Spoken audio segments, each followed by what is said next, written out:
আসসালামু আলাইকুম। ডুবে গেছে ফেনীর সব উপজেলা, পানিবন্দী লাখো মানুষ। টানা ভারী বর্ষণ এবং ভারত থেকে আসা পানিতে ডুবে গেছে ফেনীর সব উপজেলা।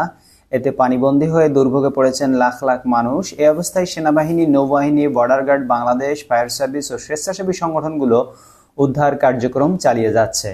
শুক্রবার 23শে আগস্ট ফেনীর বিভিন্ন এলাকা ঘুরে দেখা গেছে অথই পানিতে ডুবে আছে ঘরবাড়ি, রাস্তাঘাট, চাষের জমি, সবকিছুই। অনেক গ্রামে বাড়ির পর বাড়ি পড়ে আছে খালি, আবার কিছু এলাকায় আটকে আছেন বাসিন্দারা। যতই সময় গড়াচ্ছে ততই তীব্র হচ্ছে সুপেয় পানির সংকট। এছাড়া ঢাকা চট্টগ্রাম মহাসড়কের ফেনী অংশে কোথাও হাঁটু সমান, কোথাও বুক সমান পানি, এ কারণে যান চলাচল করতে পারছে না।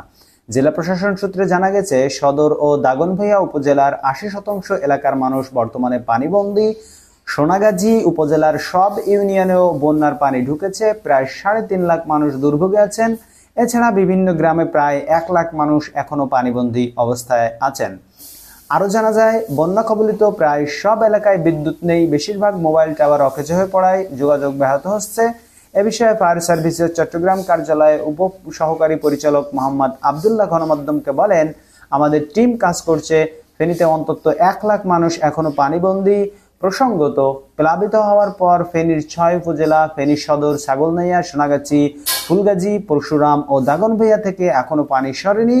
সে কারণে দুর্ভোগের যেন অন্ত নেই এসব এলাকার মানুষের। এই খবরটি আমরা আপনাদেরকে আরটিভি নিউজের সৌজন্য জানিয়েছি। আপনারা নিয়মিত খবর পেতে আমাদের চ্যানেলের সাথেই থাকুন। আমরা আপনাদেরকে অথেন্টিক সোর্স থেকে খবর প্রোভাইড করে থাকি। যেমনটি এখানে চিত্রে দেখতে পাচ্ছেন, এরকম মেইন রাস্তার উপরেই হাঁটু সমান থেকে বুক সমান পানি জমে আছে ফেনীর যে সবগুলো উপজেলাতে, এবং ফেনীর মেইন রোডের অবস্থা হলে এরকম। এবং আপনারা যেমনটি জানলেন যে ফেনীর সব উপজেলা এখন পানির নিচে এবং পানিবন্দী হয়েছে লাখো মানুষ। যে বা যারা যেখান থেকে দেখছেন আমাদের চ্যানেলটিকে সাবস্ক্রাইব করে রাখতে পারেন। আমরা নিয়মিত আপনাদেরকে খবর আপডেট দিয়ে থাকি। বাংলাদেশে ঘটে যাওয়া সকল ধরনের খবর আপনারা আমাদের পেজ এবং চ্যানেলে দেখতে পারবেন, ইউটিউব চ্যানেলে। তাই আর দেরি না করে আমাদের ভিডিওতে একটি লাইক দিবেন, যাতে এই খবরগুলো দ্রুত দেশে প্রবাসে যে যেখানে আছে সকলের কাছে খুবই দ্রুত পৌঁছে যায়।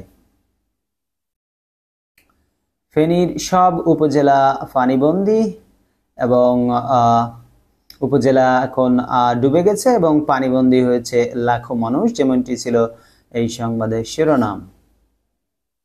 এবং এখানে দেখতে পাচ্ছেন, আমরা আপনাদেরকে অথেন্টিক সোর্সের মাধ্যমে খবরগুলো প্রোভাইড করে থাকি। কোনো ভুয়া বা ফেক খবর আমরা প্রোভাইড করি না। আমরা সর্বদাই আপনাদেরকে লিগ্যাল যে খবরটি, অথেন্টিক সোর্সের মাধ্যমে আপনাদেরকে প্রোভাইড করে থাকি। ধন্যবাদ আমাদের চ্যানেলের সাথে থাকার জন্য। দেখা হবে পরবর্তী ভিডিওতে। আল্লাহ হাফেজ।